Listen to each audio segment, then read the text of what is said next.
ஆண்டவரே, இந்த 9வது மாதத்தில் உங்களுடைய பிள்ளைகளை தொடுங்கப்பா.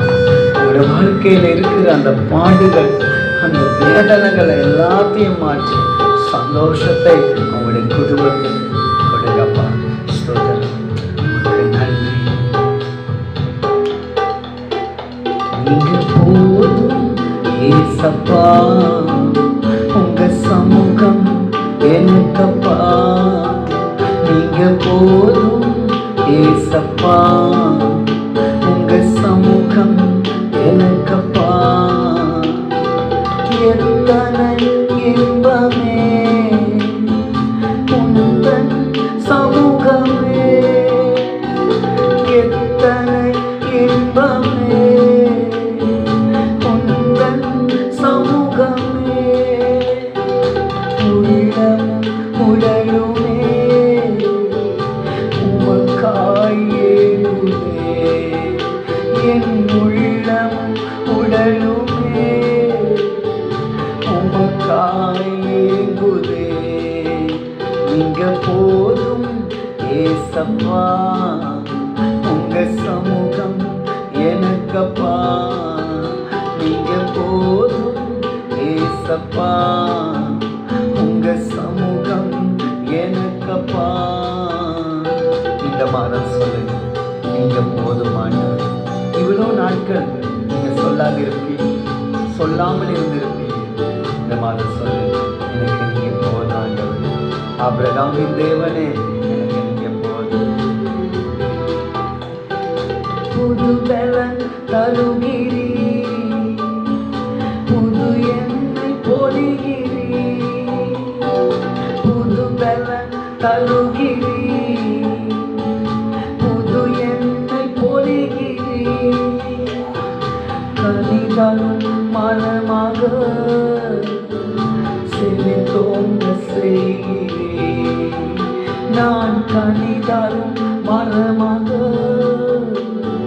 செழித்தோங்க செய்கிறீ. நீங்க போதும் ஏசப்பா, உங்க சமூகம் எனக்கப்பா. நீங்க போதும் ஏசப்பா, உங்க சமூகம் எனக்கப்பா. ஆமாண்டவரே, இந்த சமூகம் எனக்கு போதும். ஓகே, இந்த மாதத்திலே தேவ செய்திக்கு, இந்த செப்டம்பர் மாதம் தேவ செய்திக்கு நேராய் நாம் கடந்து போகலாம். பரிசுத்த ஆவியானவர் உங்களோடு பேசுவாராக. ஏசாயா 59வது அதிகாரம் 19வது வசனம். வெள்ளம் போல சத்துரு வரும்போது கர்த்தருடைய ஆவியானவர் அவனுக்கு விரோதமாய் கொடியேற்றுவார். ஆமென். இந்த மாதம் பரிசுத்த ஆவியானவர் உங்களுக்காக யுத்தம் செய்ய போகிறார். ஆமென். வெள்ளம் போல சத்துரு வரும்போது, வெள்ளம் போல சாத்தான் வரும்போது ஆவியானவர் கொடியேற்றுவார். எவ்வளோ அழகான வசனம் பாருங்க. ஓகே, நம்முடைய வாழ்க்கையிலே வெள்ளம் போல வருகிறதான நிறைய காரியம் இருக்குது.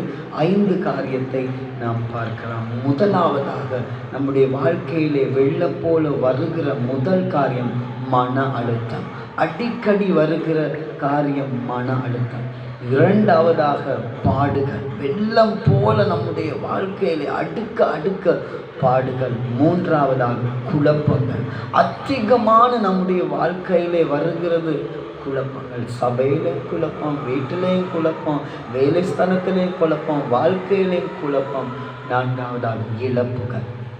நம்முடைய வாழ்க்கையிலே நான்காவது வெள்ளம் போல வருகிறதான காரியம் இழப்புகள். அடிக்கடி பல காரியத்தை நாம் இழந்து சோர்ந்து போயிருக்கிறோம். ஐந்தாவதாக அவமானங்கள். அடிக்கடி தொடர்ந்து வருகிற காரியம் அவமானங்கள். ஆனால் இந்த 5 விதமான வெள்ளங்களும் உங்களோட வாழ்க்கையிலே வந்தாலும் பரிசுத்த ஆவியானவர் அதற்கு விரோதமாய் கொடியேற்ற போகிறார். உங்கள் சூழ்நிலையை மாற்ற போகிறார். உங்களுக்கு ஒரு சமாதானத்தை கொடுக்க போகிறார். கர்த்தருடைய ஆவியானவர் எங்கேயோ அங்கே விடுதலை உண்டு. இந்த மாதம் அவரை சார்ந்து வாழ்ந்தால் உங்கள் வாழ்க்கையிலே வெற்றி நிச்சயம் உண்டு. இந்த 5 விதமான விஷயங்களில் காரியத்திலிருந்து ஆவியானவர் கொடியேற்றுவார். அப்படிப்பட்ட போராட்டங்களிலே நீங்கள் இருந்தாலும் அல்லது இதை விட அதிகமான போராட்டங்கள் இருந்தாலும் ஆவியானவர், பரிசுத்த ஆவியானவர் இந்த மாதிரி உங்களுக்கு விரோதமாக வெள்ளம் போல வருகிற சகல காரியத்துக்கும் விரோதமாய் அவர் கொடியேற்ற போகிறார். ஆமென். பயப்படாதிருங்க, தைரியமாயிருங்க, செபிக்கலாம். நல்ல ஆண்டவரே, இந்த வசனத்தை கேட்ட உங்களுடைய பிள்ளைகளை நீங்கள் ஆசீர்வதிங்க.